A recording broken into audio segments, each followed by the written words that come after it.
Duduk yuk. Bismillahirrahmanirrahim. Assalamualaikum warahmatullahi wabarakatuh. Waalaikumsalam warahmatullahi wabarakatuh. Alhamdulillah wa syukurillah wa la hawla wa la quwwata illa billah. Salatu wassalamu ala Rasulillah wa ala alihi wa sahbihi wa wala. Rabbi shrah li sadri wa yassir li amri wahlul 'uqdatam min lisani yafqahu qawli. Amma ba'du, man fitina azan ya Allah wa iyyakum. Alhamdulillah kita bisa berkumpul lagi, bermajelis lagi, majelis tafsir. Tapi saya dikasih PR-nya ada berapa ini? 1, 2, 3, 4, 5, 6 ya? Ya benar, ini enggak kan? Ini apa ini? Ya, 6. Yang pertama, kalau urutannya di situ tafsir Al-Baqarah 104, tapi tadi disampaikan sama siapa? Nizar. Nizar, malaikat masuk surga banda gitu. Nah, itu nomor 3. Apakah malaikat masuk surga? Manifidina azani Allah wa iyyakum. Maka kalau kita kembali kepada definisi malaikat adalah makhluk Allah yang diciptakan dari cahaya dengan sifat yang selalu taat dan tidak memiliki hawa nafsu. Nabi SAW bersabda dalam hadis riwayat Muslim, khuliqatil malaikatu min nur wa khuliqatil jannu min marijim min nar wa khuliqatil adam. Oh ya, silakan. Mimma usifalakum. Bahwasanya malaikat diciptakan dari cahaya, jin diciptakan dari api, dan Adam diciptakan dari apa yang telah dijelaskan kepada kalian. Nah, dari penjelasan ini maka malaikat tidak makan, tidak minum, tidak menikah, dan tidak bermaksiat. Allah tegaskan dalam At-Tahrim, la ya'sunallahu ma amarahum wa yaf'aluna ma yu'marun. Mereka malaikat tidak mendurhakai Allah terhadap apa yang diperintahkannya, dan mereka juga selalu mengerjakan apa yang diperintahkannya. Nah, adapun surga, kalau kita memahami surga, maka surga secara asal adalah tempat balasan, darul jaza, dan di dalamnya ada kenikmatan. Bagi siapa? Ya bagi mereka yang diperintahkan untuk taat. Dan siapa yang diperintahkan untuk taat? Yaitu jin dan manusia. Sehingga Allah berfirman, jaza'an bima kanu ya'malun. Surga itu sebagai tempat balasan atas apa yang mereka kerjakan. As-Sajdah 17. Ini menunjukkan bahwa surga itu balasan amal. Sementara malaikat tidak diuji dengan dosa dan pahala. Jadi malaikat itu kan tidak disifati dengan dosa dan pahala. Maka kalau konteksnya kembali ke dalil ya, maka surga itu dikembalikan kepada jin dan manusia. Imam At-Tahawi rahimahullah berkata, wal malaikatu la yusufuna bil jannah wala bin nar li'annahum khuliqu lit-tha'ah. Malaikat tidak disifati dengan masuk surga ataupun neraka karena mereka diciptakan semata-mata untuk taat. Jadi surga itu diciptakan untuk yang taat, neraka untuk yang tidak taat. Nah, malaikat tidak disifati ke surga atau ke neraka sebagai balasan, tapi malaikat disifati masuk surga sebagai pelayan, penjaga, dan penyambut ahli surga. Ar-Ra'd ayat 23, wal malaikatu yadkhuluna alaihim min kulli bab, dan para malaikat masuk pada mereka dari semua pintu selain mengucapkan salam. Ayat ini menyebutkan bahwa masuk surganya malaikat namun bukan sebagai penghuni yang diberi balasan, melainkan sebagai makhluk yang bertugas. Memang tugasnya di situ. Termasuk nanti ada malaikat yang jaga neraka, ya dia di situ bukan karena dihukum tapi karena memang tugasnya di situ. Ai yadkhuluna alaihim littahiyati wat takrimi la lisukna. Malaikat masuk surga atau menemui penghuni surga itu untuk memberi salam dan memuliakan, bukan untuk menetap sebagai penghuninya. Nah, ini bidana azan ya Allah wa iyyakum, sehingga perbedaannya manusia dan jin itu masuk surga sebagai tugas dan penghormatan. Ibnu Taimiyah rahimahullah mengatakan, wal malaikatu lahum daru khassah bihim wa yadkhuluna al-jannah lil hikmati wa takrim. Malaikat itu memiliki tempat sendiri dan mereka masuk surga untuk melayani dan memuliakan penghuninya. Sehingga kesimpulannya, malaikat masuk ke surga namun bukan sebagai penghuni yang diberi balasan. Mereka masuk sebagai pelayan, penjaga, dan memberi salam dalam rangka memuliakan ahli surga. Sehingga surga sebagai tempat kenikmatan khusus disediakan untuk jin dan manusia yang beriman. Dah ya, PR 1, PR 2. Poin salaman unduh. Sebentar, kalau punya aku apakah jin bisa dilihat di akhirat?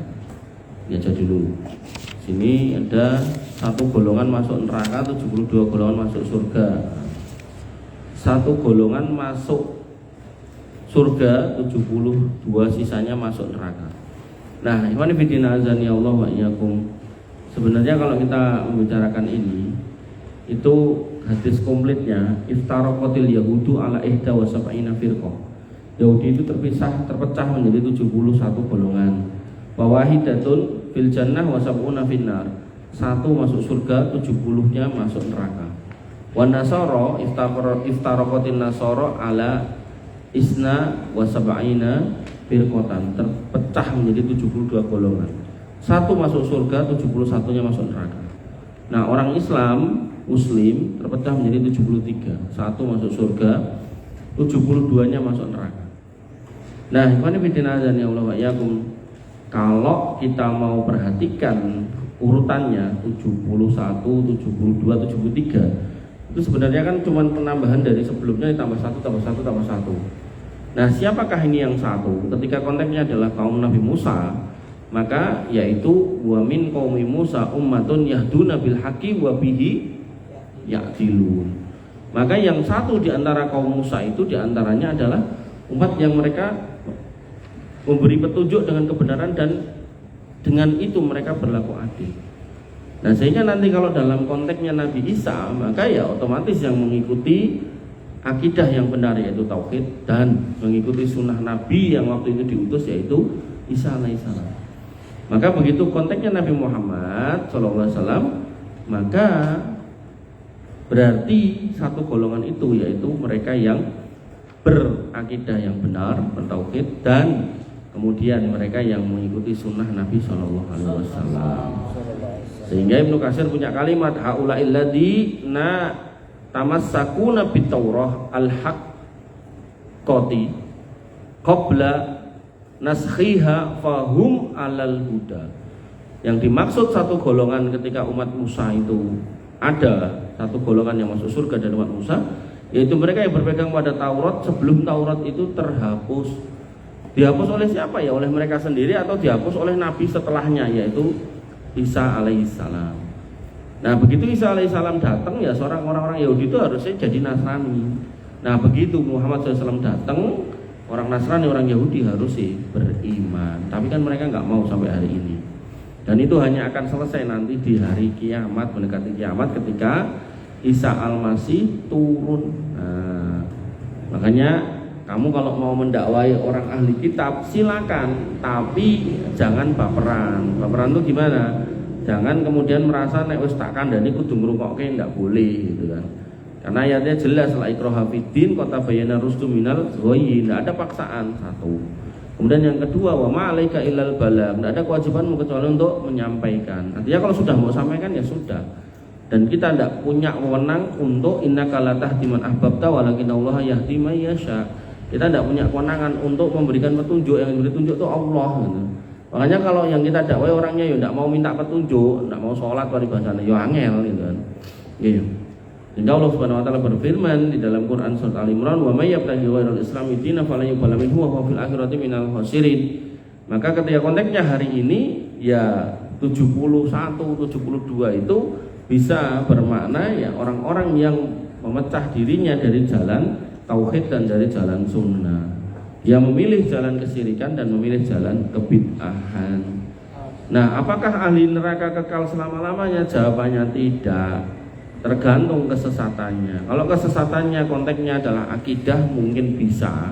Tapi kalau konteksnya adalah ibadah ya dia tidak selama-lamanya kekal di neraka. Makanya kayak orang Khawarij itu tidak pernah dikafirkan oleh para ulama. Qanifidin azani Allah wa iyyakum. Sehingga kalau kita menjawabnya pertanyaannya ada dua nih, 72 itu siapa, 70 yang satunya siapa ya kan?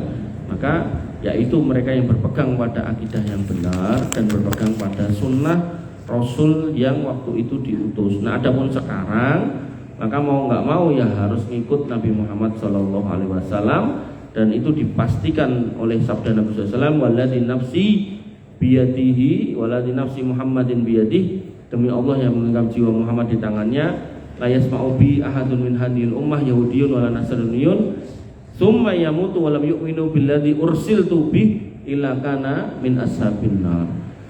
Demi Allah yang mengungkap jiwa Muhammad, mereka tahu aku sudah datang tapi enggak mau beriman atas apa yang aku bawa, maka mereka pasti menjadi penghuni neraka.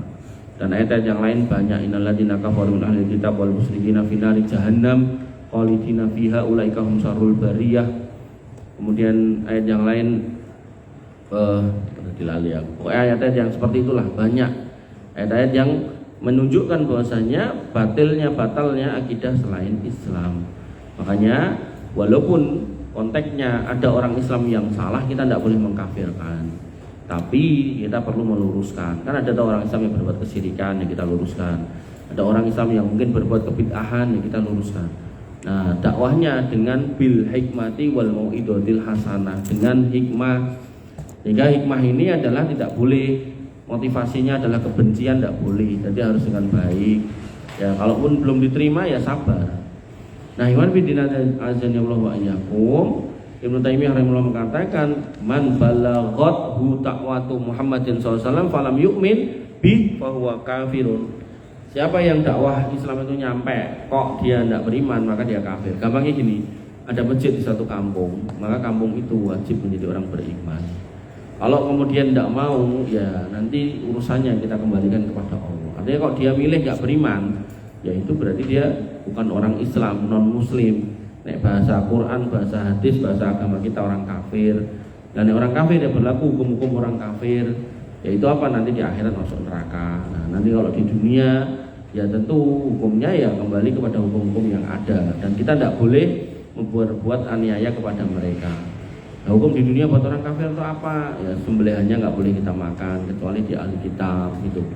Atau kemudian dia punya anak, kita nggak boleh menikahinya kecuali dia ahli kitab.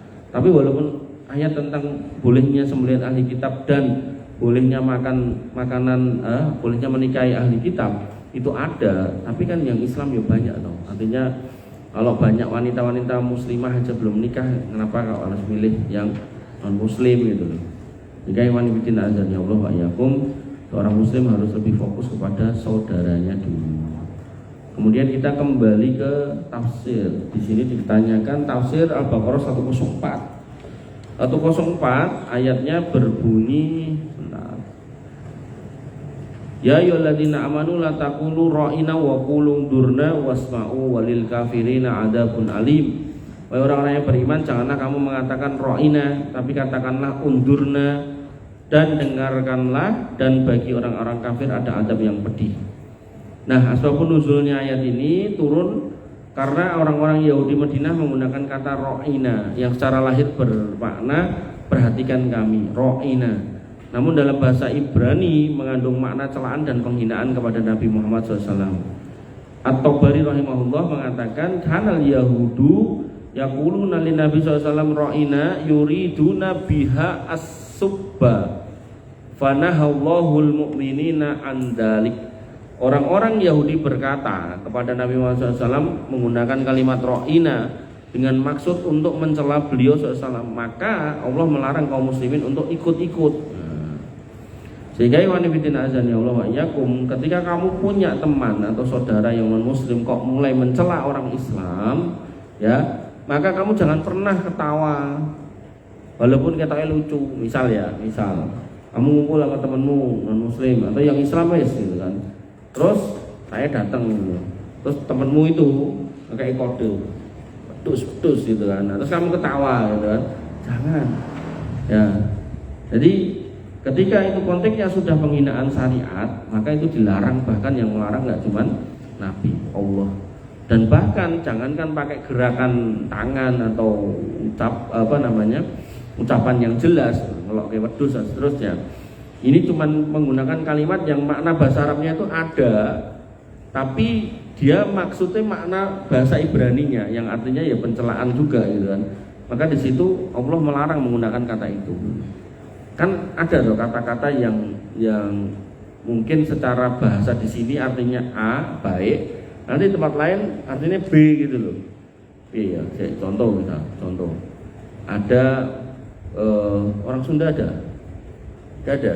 Oh nggak ada? Nggak ada. Nah orang Sunda itu nek mengatakan ambilen gitu, ambilkan. Itu apa bahasa Sunda nih?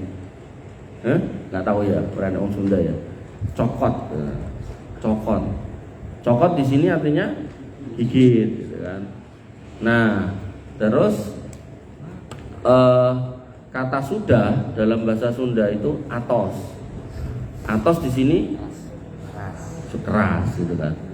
Nah, ketika saya misal ngomong sama apa iki jenenge mau Nizar, ya bener. Nah, Nizar cokot.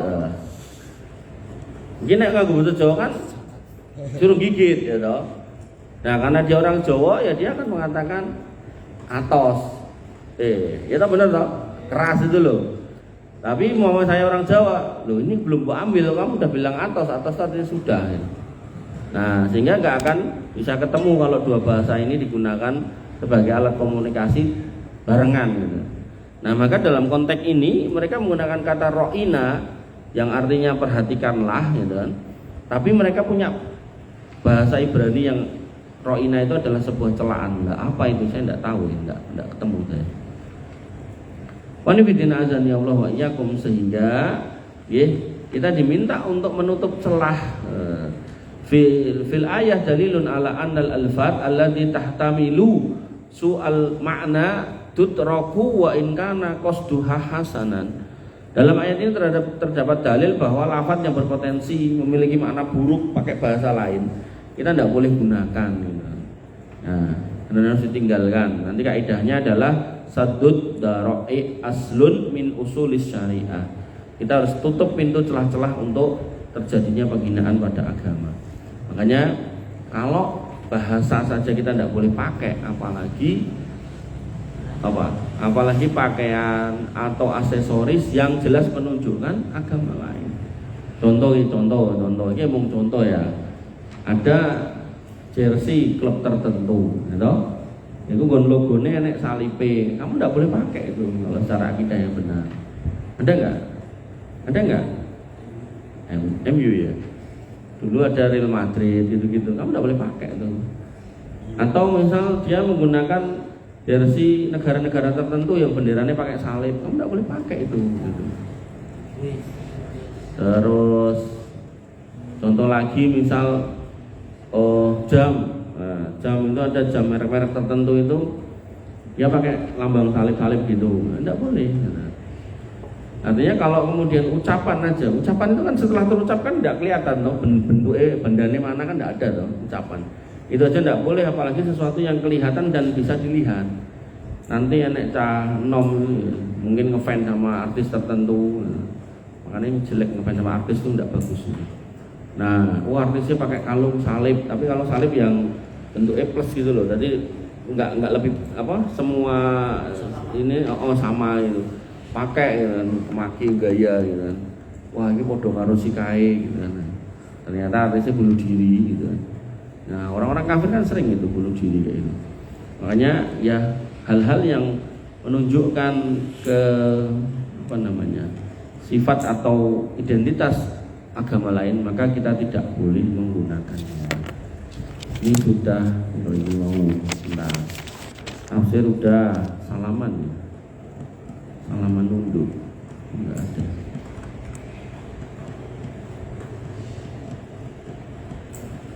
Enggak ada salaman nunduk. Malaikat udah sombong dalam perang enggak ada. Tak tulis meneh ya. Salaman nunduk.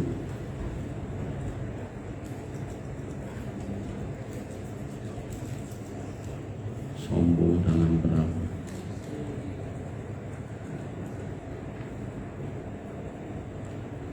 Apalagi Al-Baqarah udah, tinggal 2 ya, masih punya PR 2, monggo Mas. Oke, Tuhan fillah azani Allah wa iyyakum. Kita lanjutkan materi kita, tafsir ya, sedikit demi sedikit, lama-lama jadi bukit. Tafsir surat Abasa. Surat Abasa ayat 1 sampai 16. amma yatasaalun. Bismillahirrahmanirrahim. A'udzubillahi minasyaitonir rajim. Bismillahirrahmanirrahim. Amma yatasaalun. Salah toh. Abasa wa tawalla an ja'ahul a'ma wa ma yudrika la'allahu yazakka aw yadzakkaru fatanfa'ahu dzikra amma man istaghna fa anta lahu tasadda wa ma 'alaika alla yazakka wa amma man ja'aka yas'a fa huwa yakhsha fa anta anhu talaha kalla innaha tadhkira fa man sa'adaka fi suhufil mukarramah marfu'atin mutahharah bi aidi safarah kiramin bararah amma abasa wa tawalla. Dia Muhammad bermuka masam dan berpaling. Anja'ahul a'ma, kapan? Ketika didatangi oleh orang yang buta.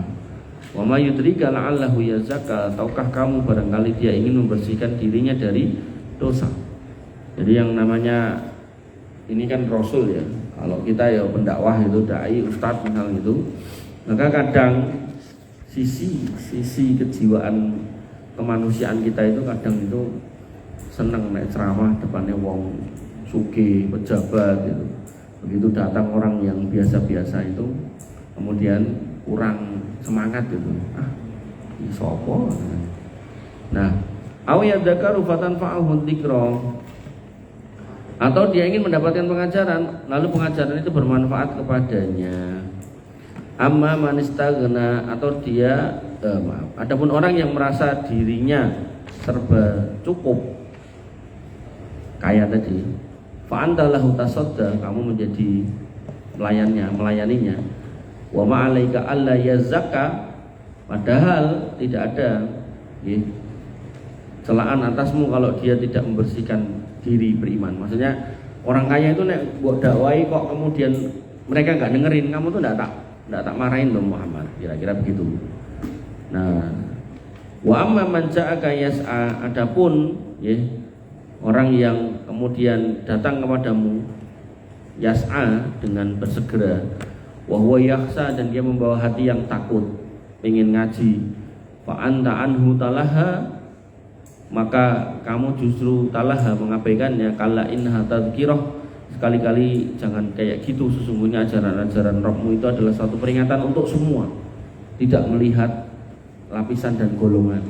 Jadi nanti kamu kalau jadi ustadz besar, circle-mu pejabat, jangan pernah merendahkan orang-orang yang gak punya, jangan. Bahkan sampai Nabi mengatakan sarut ta'amul walimah, makanan yang paling jelek itu makanan walimah. Kapan? Ketika yang diundang orang kaya, orang miskin gak diundang. Itu jelek banget. Kemudian kala innaha tadhkirah faman sa'adzakara, maka barang siapa yang menginginkannya maka dia akan mendapatkan pengingatan itu fi suhufim mukarramah, di dalam kitab-kitab yang dimuliakan, marfu'atin mutahharah, yang ditinggikan lagi disucikan, bi aidi safarah kiramin bararah, di tangan para penulisnya, yaitu para malaikat yang mulia lagi berbakti. Nanti kita lihat tafsirnya satu persatu. Panifidina azani Allah wa iyyakum, banyak dari kalangan ahli tafsir yang menyebut bahwa suatu hari Nabi SAW berbicara kepada sebagian besar Quraisy, di mana beliau sangat mengharapkan keislamannya. Karena logikanya kalau orang kaya tokohnya ini masuk Islam, harapannya nanti rakyatnya ngikut kan gitu. Maka tatkala beliau sedang berbicara dengan tokoh-tokoh itu, tiba-tiba datanglah Ibnu Ummi Maktum, salah seorang yang terdahulu masuk Islam, bertanya kepada beliau tentang sesuatu dan terus mendesak beliau. Saat itu Rasulullah SAW menginginkan seandainya Ibnu Ummi Maktum tidak bertanya agar beliau berkesempatan meneruskan pembicaraannya kepada pembesar Quraisy, karena sangat berkeinginan memberikan petunjuk kepadanya. Terus beliau dalam kondisi sedang bersemangat untuk mendakwai orang-orang, tokoh-tokohnya orang Quraisy. Nah, iman bidin azan ya Allah wa iyyakum, sampai akhirnya pada saat itu beliau bermuka masam. Nah, Ibnu Ummi Maktum ini buta. Karena buta dia juga tidak bisa melihat kalau Nabi itu sedang punya ekspresi apa ya selain gak semangat yang ditanyai. Misal saya, kamu banyak nanya itu, bawel yang pelajaran orang rampung, kamu banyak nanya itu, muka saya kelihatan elek orang, senajan awalnya yo elek gitu. Nah, kamu sering delok bikin ustadznya lagi nesu kan gitu. Nah, ini orang buta, tidak bisa ya. Orang buta itu hanya bisa mengidentifikasi dari suara kan. Nah, kalau suaranya nggak keluar, cuma mukanya. Dan Nabi itu memang bukan tipikal pemarah ya. Nabi itu nggak seneng tuh cuman ekspresi mukanya itu memerah. Nah itu kan kalau nggak bisa diidentifikasi, nggak bisa dilihat sama orang buta tuh. Nah maka baru kayak gitu loh. Apalagi nek sampai ngusir, kamu ora duwe mulih gitu. Rasa nekani pengajianku. Nah, ini tambah gak karu-karuan ya, gak boleh dalam. Nah, makanya wanifidin azan ya Allah wa iyyakum.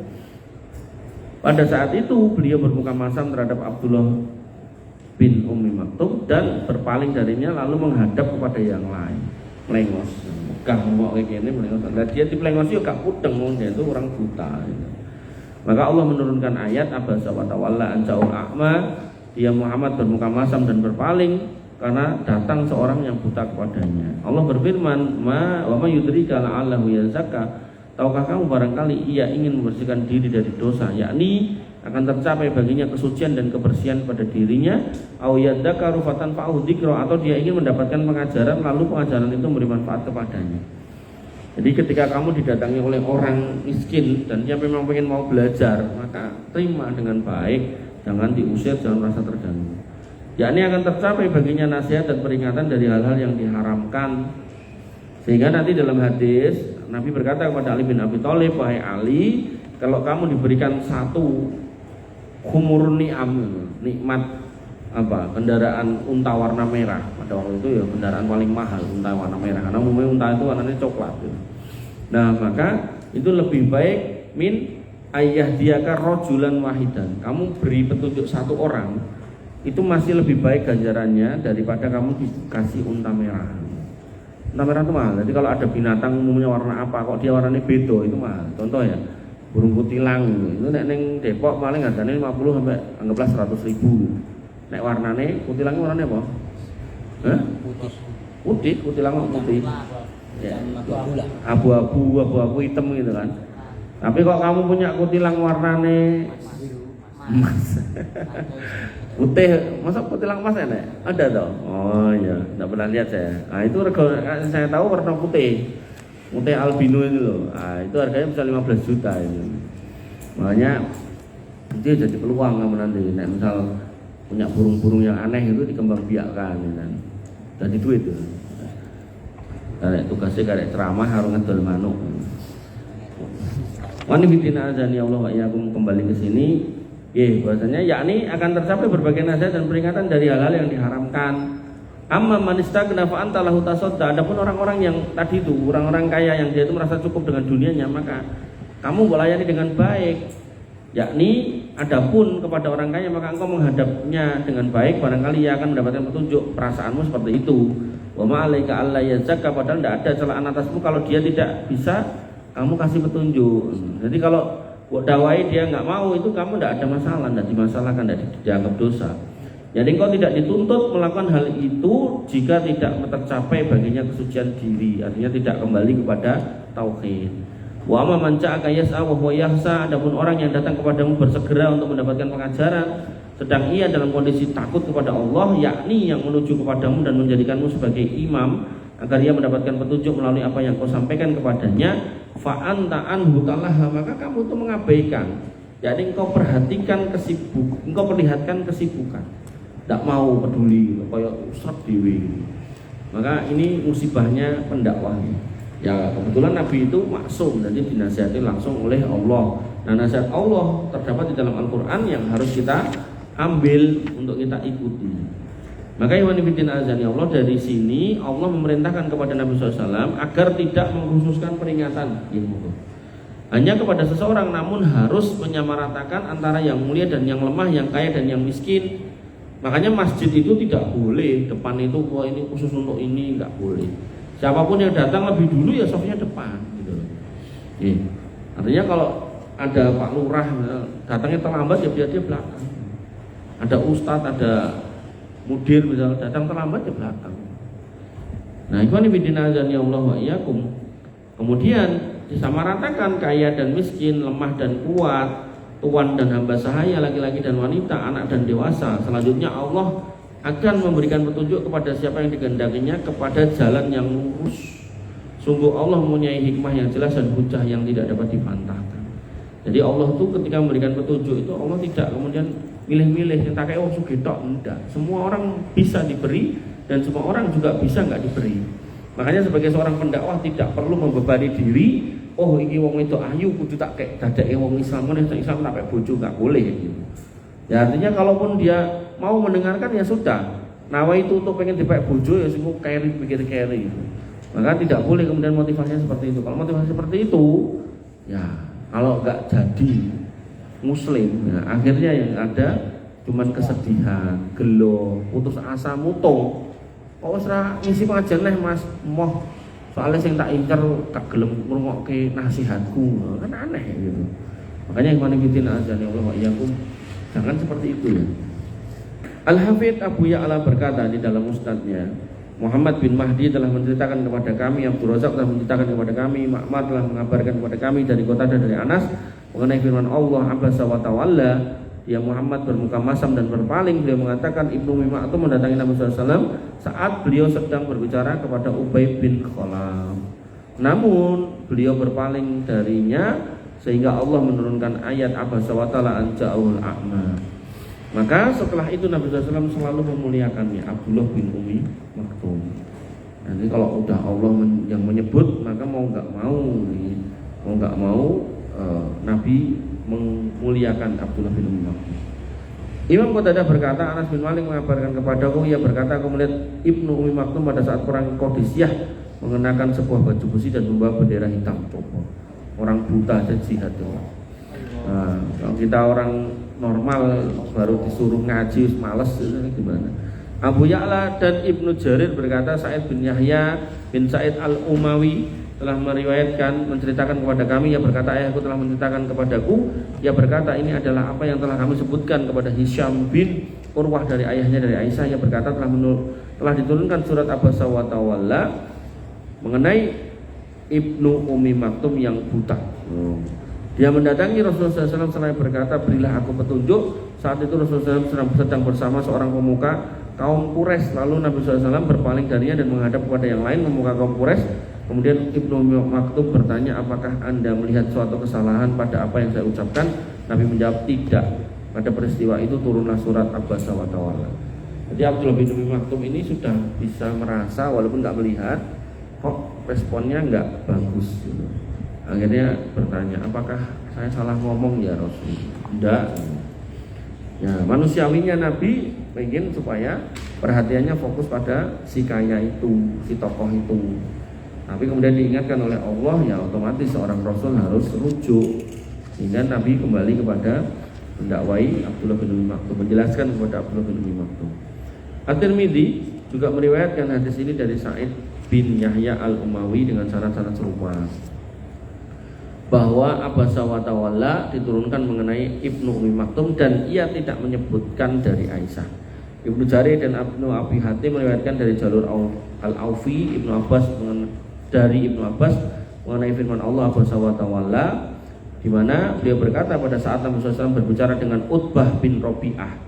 Jadi kalau tadi di depan tadi satu orang tokoh kafir, dan di sini nggak cuma satu, Utbah bin Rabi'ah, Abu Jahal bin Hisham, dan Al-Abbas bin Abdul Muthalib, ada tiga. Beliau kelihatan serius dan penuh harap atas keislaman mereka. Tiba-tiba beliau didatangi oleh seorang buta yang bernama Abdullah bin Ummi Maktum. Ini tokoh-tokoh semua, Utbah bin Rabi'ah, siapa lagi tadi? Abu Jahal bin Abdul Muthalib, satu lagi Al-Abbas bin Abdul Muthalib. Abu Jahal bin Hisham, salah, maaf. Ini tokoh-tokoh dan masih keluarga. Nah, kemudian dia meminta agar beliau membacakan satu ayat Al-Quran dengan mengatakan, wahai Rasulullah, ajarilah saya apa yang telah Allah ajarkan kepada anda. Akan tetapi Nabi SAW memalingkan wajahnya sambil bermuka masam dan kelihatan enggan mendengarkan pembicaraan Ibnu Ummi Maktum dan lebih ingin memperhatikan atau menghadapkan wajahnya kepada yang lain, yang tiga tadi. Kemudian setelah beliau menyelesaikan pembicaraannya dan kembali kepada keluarganya, Allah menahan pandangannya dan menundukkan kepalanya. Kemudian Allah menurunkan surat Abasa wa Tawalla an ja'ahul a'ma wa may yudrika la'allahu yazakka aw yadzakkaru fatan fa'al. Jadi ayat ini diturunkan setelah pertemuan itu selesai menurut riwayat ini. Nah, ini menjadi dalil, menjadi argumen kamu kalau mau menasihati seorang dai ya atau seorang ustadz atau guru kamu, jangan di depan umum. Jadi kalau beliau baru ngajar gini, misal kamu ada hal-hal yang kamu tidak cocok, nah, temui, kasih tahu. Ya, ini dalilnya. Tatkala surat itu diturunkan mengenai diri Abdullah bin Ummi Maktum, maka Nabi SAW selalu memuliakannya dan mengajaknya bicara. Beliau berkata kepadanya, apa kebutuhanmu? Apakah engkau menghendaki sesuatu? Dan ketika ia meninggalkan beliau, maka beliau berkata, apakah engkau memiliki kebutuhan terhadap sesuatu? Yang demikian itu terjadi ketika Allah menurunkan ayat, amma manistaghna fa antalahu tasadda wa ma 'alaika alla yazakka. Namun dalam hadis ini terdapat keganjilan dan kesamaran, di dalamnya ada syarat-syarat yang mendapat koreksi. Sehingga ini juga menjadi dalil, nek kamu suka menghina orang tertentu, merendahkan orang tertentu, maka cara bertobatnya kamu harus memuliakannya. Misal, kamu suka merasani si fulan. Nah, kamu pengen tobat, selain minta maaf pada yang bersangkutan, nek berani. Murah rawani kok nek aku minta maaf nanti dia marah, aku dipukulin gitu. Nah, maka cara bertobatnya adalah kamu menceritakan kebaikan yang bersangkutan di tempat yang mana kamu menceritakan keburukan gitu.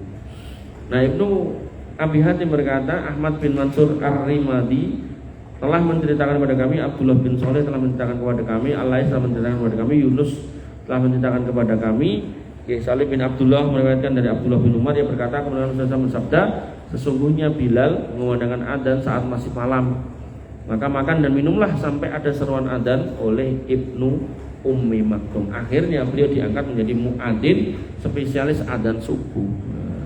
Kalau Bilal adzan awal, makanya di sini ada adzan awal enggak? Enggak ada. Ya, nah, iso dihidupkan sunnahnya, ihya sunnah di akhir zaman. Kalau di Pondok Ruki itu banyak masjid-masjid itu yang jam 3 itu adzan. Ini ada tapi jauh. Jauh. Maksudnya masjid iki lho, kowe tangiyo gitu kan, dijadwal ini kan anak misal 30 kan sehari satu toh gitu kan. Raketan pas adzan sing liya turu gitu kan. Oh ya? Oh. Cuman santri ngaji biasanya dimarahin. Oh iya toh. Oh. Mana? Depan. Sampingnya. Oh, sebelah situ. Ya. Padahal beliau punya anjing. Oh gitu. Tapi enggak nyadar. Oh. Ya. Aku dulu pernah di TIPES itu jelaskan tentang kristologi tentang peristiwa penyaliban Isa Al-Masih, Yesus. Itu dia berkata di dalam tiang salib tuh, di saat disalib tuh, Eli lima sabachthani, Tuhanku mengapa engkau meninggalkanku. Itu orang Nasrani dekat masjid protes sama takmir. Lalah yo pengurusnya terpecah dua, ada yang istilahnya tidak senang dengan cara saya, ada yang kemudian mendukung. Ya prinsipnya kan gini dong, kita berdakwah di tempat kita, di rumah kita, di masjid kita, bersama orang-orang kita. Nah, dan pada waktu itu speaker ini juga nggak keluar itu, cuman delalah mepet tuh mah karo masjid. Jadi denger gitu loh, karena saking mepetnya gitu. Ya kayak kamu tadi itu. Makanya yo jane adzan wae ra apa-apa. Nesu yo sing nesu lapor wali kota. Ya. Wali bidina azan ya Allah wa iyyakum, kembali ke sini ya.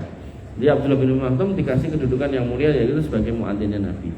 Dia adalah orang buta, di mana Allah Subhanahu wa taala telah menurunkan ayat tentangnya. Abasa wa tawalla an ja'ul a'ma. Maka dia biasa mengumandangkan adzan bersama Bilal. Saling berkata, Ibnu Maktum adalah orang buta, dia tidak akan mengumandangkan adzan subuh hingga orang-orang yang mengatakan padanya adzanlah tatkala mereka melihat fajar telah terbit. Artinya dia tuh tidak bisa adzan kalau tidak ada yang ngasih tahu. Wes wae ae lho, gitu loh.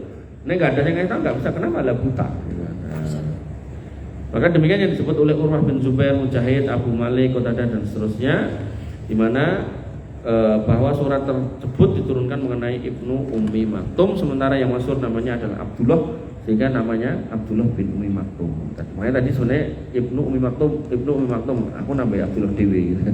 Dan di sini tadi simbolkan bahwasanya namanya adalah Abdullah, namanya Abdullah bin Ummi Maktum. Nah, wali bikin azan ya Allah wa yakum. Mungkin sampai sini dulu. Nah, soalnya saya harus melanjutkan pekerjaan. Tapi tidak apa-apa, kalau ada yang mau nanya silakan. Ada yang mau nanya hadiah besok ya. Oh, biar. Kan kemarin itu waktu Ramadan itu di desa saya ada Qiyamul Lail.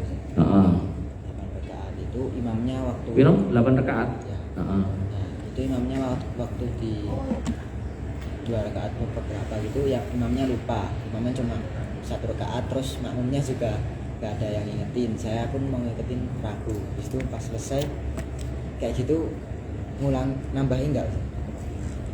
Kalau lupanya semuanya enggak, kalau lupa semuanya. Tapi habis selesai sholat itu terus keinget. Yang ingat siapa? Imamnya ingat. Imamnya ingat. Juga. Nah itu tidak perlu karena itu sholat sunnah. Berarti ini ketemunya apa? Kurang apa luwe? Kurang. Ya karena sholat sunnah tidak perlu ya. Tapi kalau sholat wajib itu ditambahin. Terus ditambah sujud sahwi. Saya tak tulis ya terima aku salah. Kurangan rakaat dalam sholat sunnah. 8 rakaat. Ya. 2 salam gitu. Terus 8 rakaat tarawih. Kekurangan 1 rakaat. Berarti rakaat terakhir ya? Di pertengahannya. Berarti pertengahan sak rakaat langsung salam gitu? Iya. Oh. Apakah perlu ditambahi gitu?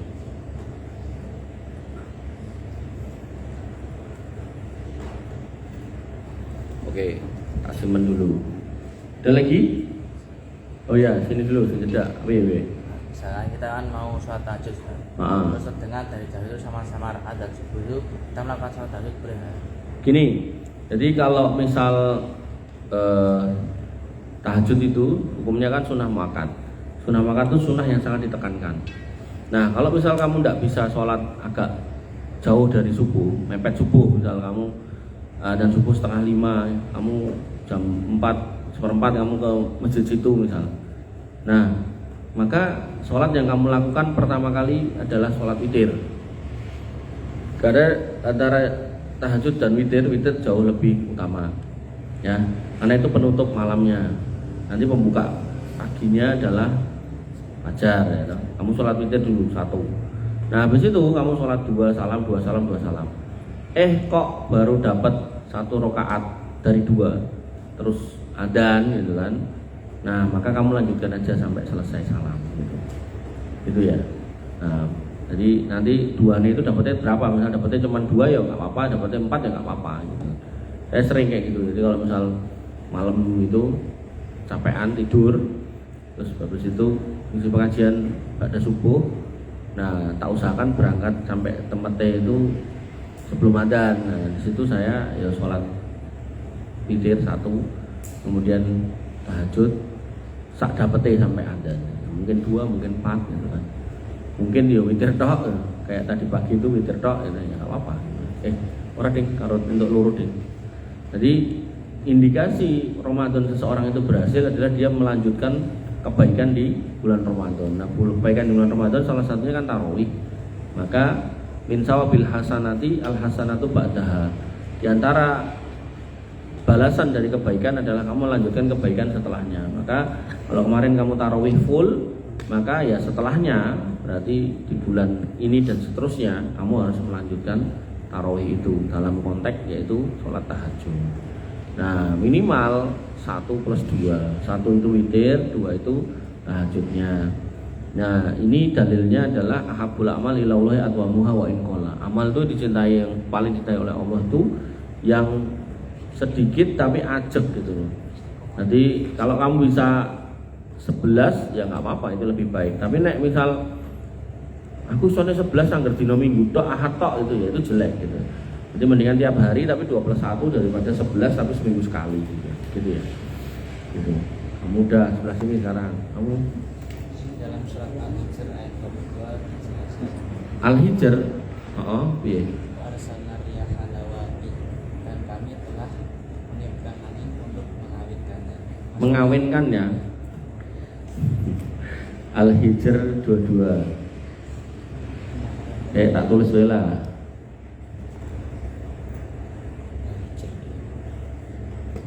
Dan kami telah apa? Meniupkan angin Untuk mengawinkannya, mengawinkan tanaman. Tapi besok kita bahas, insyaallah. Sebelahnya. Misalnya kita jadi tentara Indonesia kan? Jadi tentara Indonesia. Terus Tentara Indonesia punya konflik sama negara apa? Misalkan Malaysia. Terus kita perang, kita ada bunuh tentara Malaysia yang anggota Islam juga sama lagi. Itu dosa nggak? Oke. Pertanyaanmu angel ya. Jihad beliau. Ya.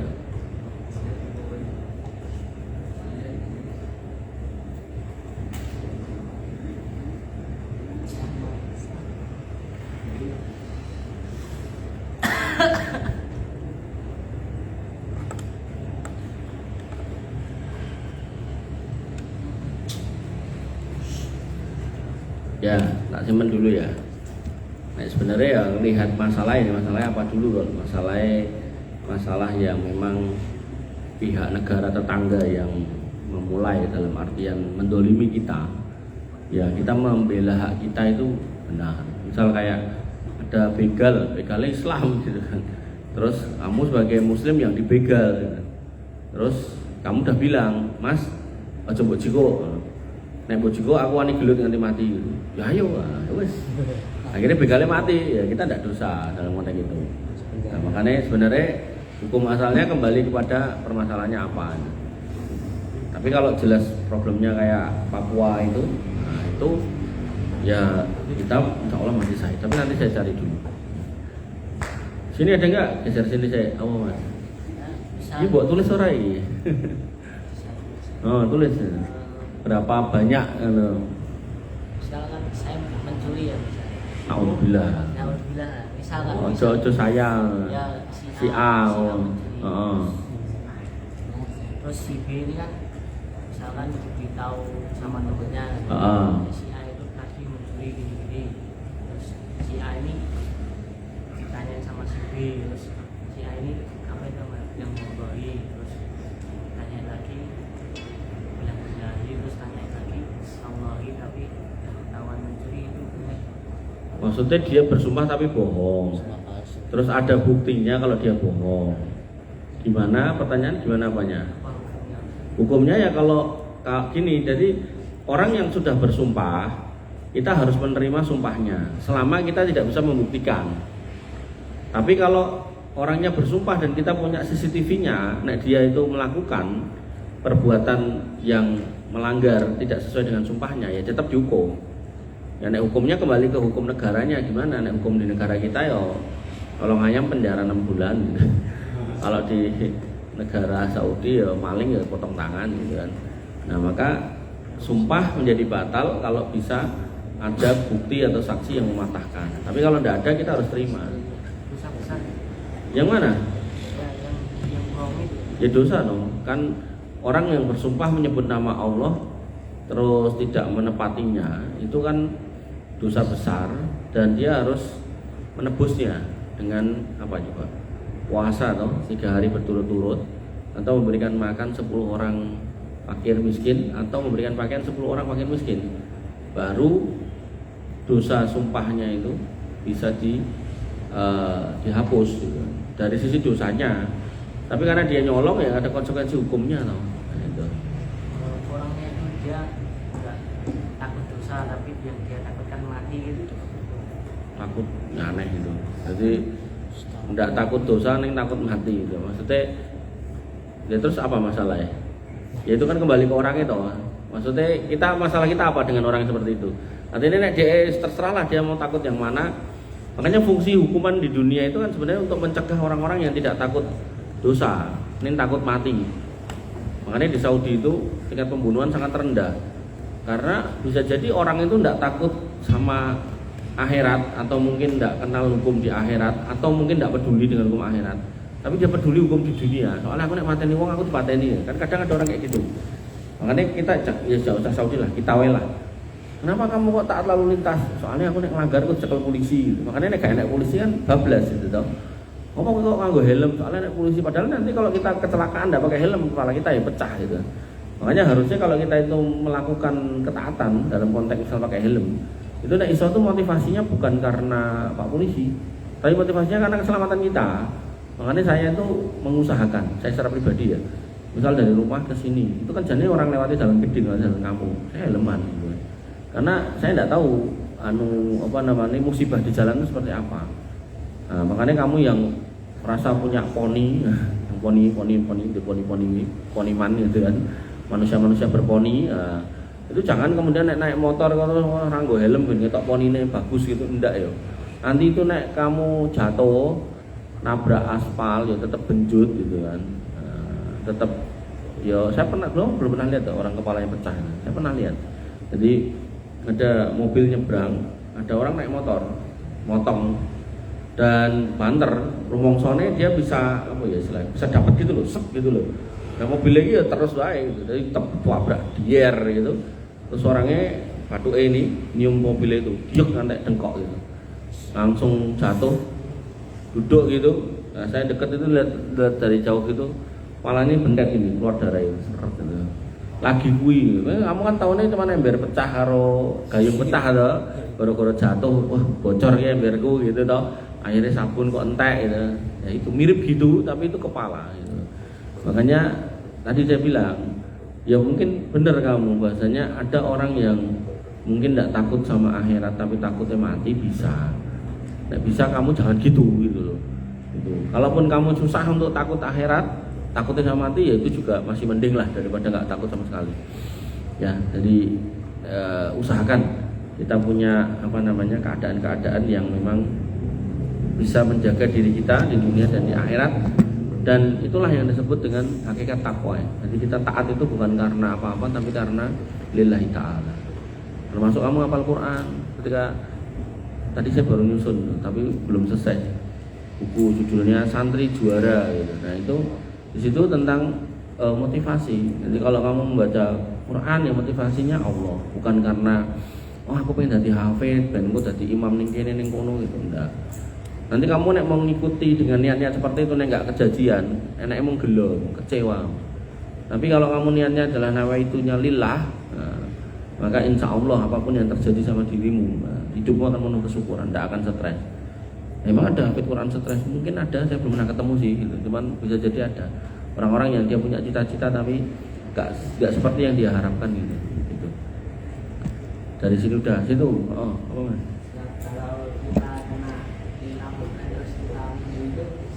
Tinta bolpen, tinta kena di mana? Oh, dicoret. Tinta bolpen yang saya tahu tidak menutup kulit ya, jadi masih boleh. Tapi nek cat apa namanya? Cat apa kuwi? Cat besi atau kutek, itu menutup itu tidak bisa, tidak sah wudumu kalau kena itu, harus bersihin. Lem Alteco. Pokoknya yang nutup itu loh. Kayak kastol. Lem Alteco aku lupa ya Alteco. Tato itu sebenarnya dia meresap di dalam kulit jadi bukan kayak plester yang menghalangi. Jadi dia itu ya kita itu tidak boleh mentato diri. Tapi nek dari sisi wudu insya Allah masih sah karena itu kan masuk itu tintanya itu dimasuk dicoblos suntik jadi kulit kita masih kena air wudu. Makanya orang-orang yang bertato itu nek sholat ya insya Allah masih sah. Ini bukan argumen bolehnya tatoan ya, tidak boleh tatoan itu haram. Ya, saya cuma pengen negas kecuali kamu tato ning TSD loh, yang dikerik gitu terus nemplek itu. Nah itu ngalangi air itu. Tahu toh tato murahan piro kayak sewunan mau piro. Nah itu udah. Sini, apa?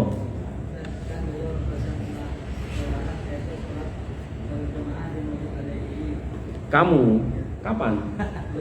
Oh dulu waktu SD terus?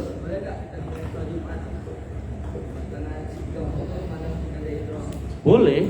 Kalau bolehnya boleh. Oh ya, silakan. Boleh. Kalau bolehnya boleh. Saya pun juga pernah. Jadi ada saudara itu belakang rumah itu rumah Masjid LDI. Terus saya ikut Jumatan, bahasa Arab ya. Tak pikir ya mudeng bahasa Arab, ternyata moco gitu. Dan jamaah tak pikir dia paham sing diwaca ya ora gitu. Mereka tidak paham. Mereka mau nanti pas sampai pada kata-kata Muhammad, mereka sallallahu Muhammad sallallahu gitu toh. Tapi tidak paham isinya apa gitu kan. Gitu ya. Bahasa Arab kan? Nah, iya makanya. Tidak apa-apa. Nah, cuman kamu LDM bukan? Kamu LDM bukan? Bukan. Oh. Dipel enggak masjidnya? Masjidnya dipel enggak? Dipel. Baru sholat situ dipel. Waduh. Ya wes, ada lagi enggak? Belakang. Apa Mas? Tauhid ada 3. Oh, piye? Rububiyah, uluhiyah, asma wa sifat.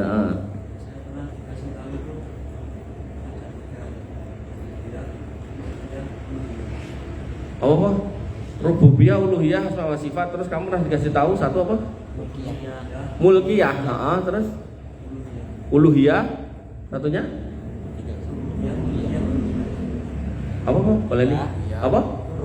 Rububiyah, mulkiyah, uluhiyah. Terus pertanyaannya, bener enggak? Ya itu pembagian ulama. Nah yang saya tahu mulkiyah itu sama kayak rububiyah itu. Sama, mulkiyah itu kan Allah sebagai Malik ya, Al-Malik ya, penguasa itu lebih ke arah rububiyah. Tapi kalau misalnya itu dimaknakan asma wa sifat, itu sebenarnya cuma metode aja, metode pembelajaran. Misal zaman dulu kan para ulama atau para sahabat kan belajarnya ya cuma Quran sama hadis. Nah, seiring berjalannya waktu kemudian dibagi, ini ada fikih, ini ada akidah, ini ada kemudian dipelajari oleh orang luar Arab, kemudian ada nahwu, ada sorof. Kemudian untuk belajar tafsir muncul ulumul Quran, asbabul nuzul gitu. Nanti yang hadis ada ulumul hadis, asbabul wurud gitu-gitu. Nah, itu sebenarnya cuma metode aja untuk bisa memahami tauhid secara komplit gitu. Makanya kalau ada pembagiannya tadi rububiyah, mulkiyah sama uluhiyah, oh ya, benar ya. Nah, maka kalau memang itu mencakup tiga tadi ya enggak apa-apa. Bahkan misal kamu tidak pernah tahu pembagian itu tapi kamu paham maksudnya itu, ya itu juga tidak apa-apa ya. Jadi tidak harus kaku seperti itu ya. Cuman nanti cobalah tak cari. Pernah dengar kok saya mulkiyah. Cuman mulkiyah itu masuknya kategori uluhiyah apa masuk apa? Asma wa sifat atau rububiyah. Tauhid mulkiyah misalnya. 3 tauhid aduh. 3 tauhid rububiyah mulkiyah sama uluhiyah ya. Uluhiyah. Oke. Sebelahnya nanya enggak? Oh ya, apa? Mandi apa? Mandi junub. Mandi biasa. Oh.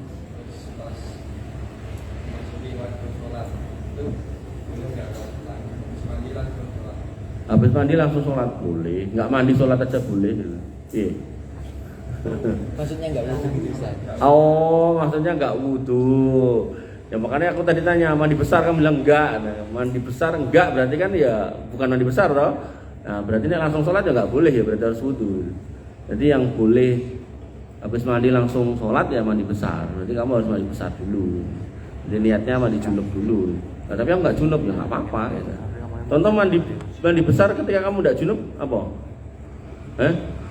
Contoh kamu mandi besar, mandi Jumat loh, itu kan nggak kudu junub toh. Nah, sholat Id ya. Kan nggak harus junub itu toh. Ada lagi nggak? Silakan.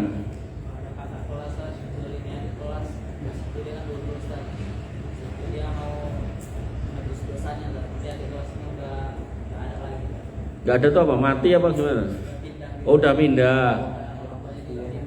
Ya. Ya banyak-banyak didoakan. Makanya nanti dalam bab kebaikan, saya lupa bunyi hadisnya, tapi bahasanya gini, intinya gini.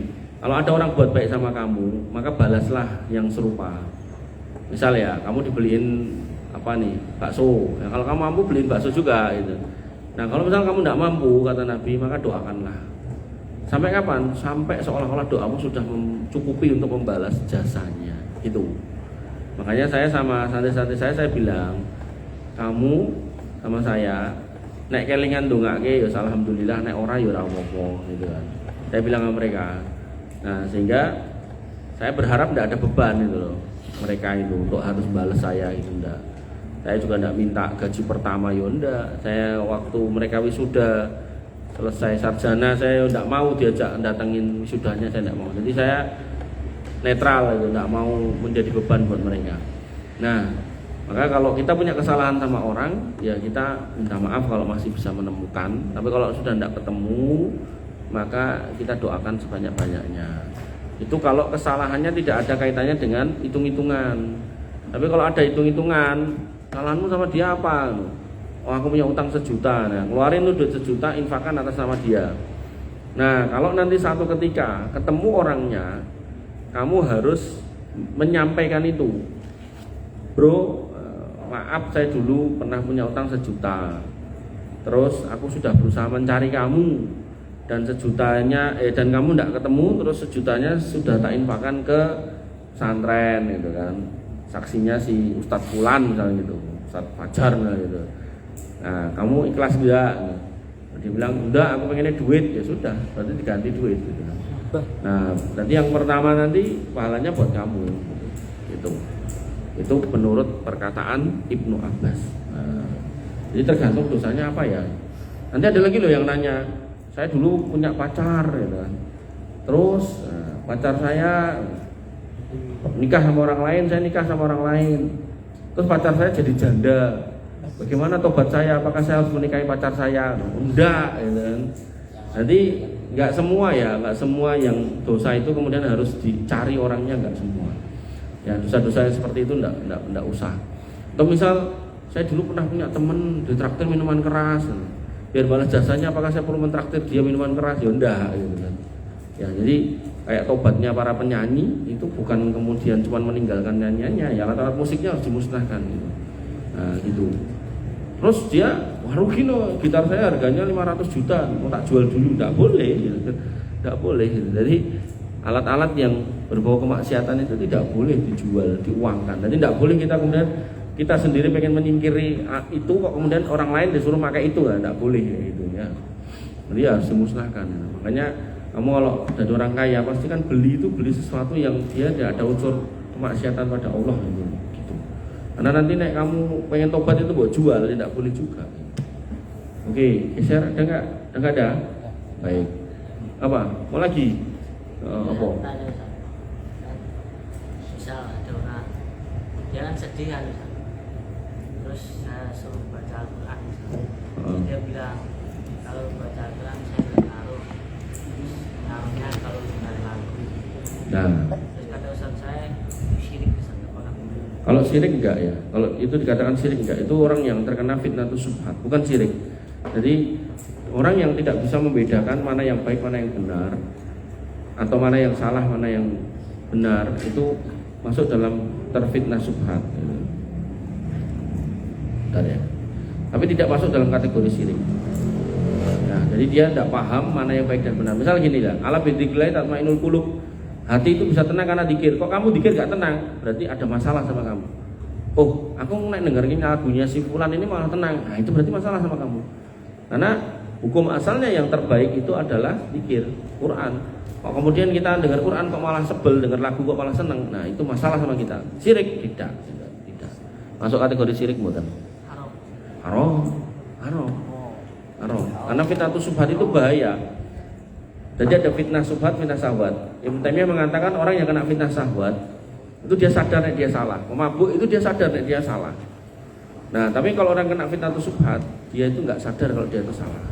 Makanya ahli bid'ah itu tobatnya paling susah daripada ahli maksiat gitu. Makanya orang kalau sudah punya pendapat kayak gitu, susah sembuhnya. Aku nek ra ngomong iki ra iso tenang uripku. Aku nek ra, makanya dia walaupun punya istri, dia tetap akan berpikir carane bisa berzina dengan istri orang. Nah, itu orang yang terkena double itu, fitnah syubhat sama syahwat. Itu. Bahkan membumbui, misalnya dia jadi guru, ustadz gitu kan, dia membumbui yang belum lama kan Syekh siapa itu? Yang juri tahfidz itu kan dari Mesir itu kan. Dia itu kan para pesertanya itu kan digoda. Diajak melakukan liwat, hubungan laki-laki sama laki-laki.